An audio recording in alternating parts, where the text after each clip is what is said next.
இங்கே பாருங்கள், ஒரு 1/4 கிலோ சிக்கன் வச்சுக்கங்களேன். 1/4 கிலோ சிக்கனுக்கு வந்து ஒரு 2 வெங்காயம், 2 தக்காளி, 3 பச்சை மிளகாய், ஒரே ஒரு பட்டை, ஒரு ஏலக்காய், ஒரு லவங்கம் போட்டு எண்ணெயில் தாளிச்சிட்டு, அதுக்கப்புறம் இந்த வெங்காயம், பூண்டு கொஞ்சம், அதெல்லாம் இஞ்சி எல்லாத்தையும் போட்டு ஒரு மிக்ஸில் அரைச்சி, சின்ன மிக்ஸிலே அரைங்க.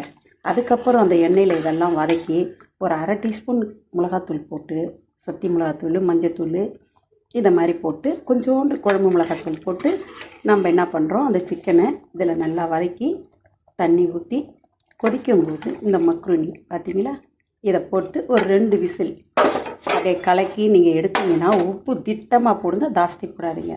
ஸோ இது வந்து ஒரு 2 பத்தை தேங்காய் தான், அதிகமாகலாம் கிடையாது.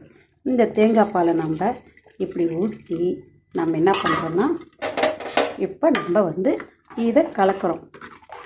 ஸோ கலக்கும்போது கொதிக்கக்கூடாது இல்லையா, அதுக்கு உடனே நம்ம என்ன பண்ணுறோம், அடுப்பை ஆஃப் பண்ணிவிட்டு இங்கே பாருங்கள், இந்த கொத்தமல்லி லைட்டாக புதினா இதை நம்ம அப்படி போட்டு கிண்டிட்டு குழந்தைங்க பெரியவங்க எல்லோரும் சாப்பிடுங்க. இதை பாருங்கள், 1/4 கிலோ சிக்கனில் எத்தனை பேர் சாப்பிட்லாம் தெரியுங்களா?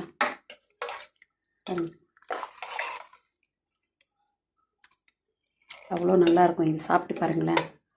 அப்படியே நம்ம அள்ளி அள்ளி கரண்டியில் டீஸ்பூனில் குழந்தைங்களுக்கு கொடுத்தீங்கன்னா ரொம்ப நல்லாயிருக்கும், விரும்பி சாப்பிடுவாங்க. இதை மாதிரி நிறைய செய்வேன், பல விதம் செய்வேன். ஆனால் இது ஒரு ஃபஸ்ட்டு உங்களுக்கு இதை நான் சொல்லி காட்டுறேன். Okay, thank you.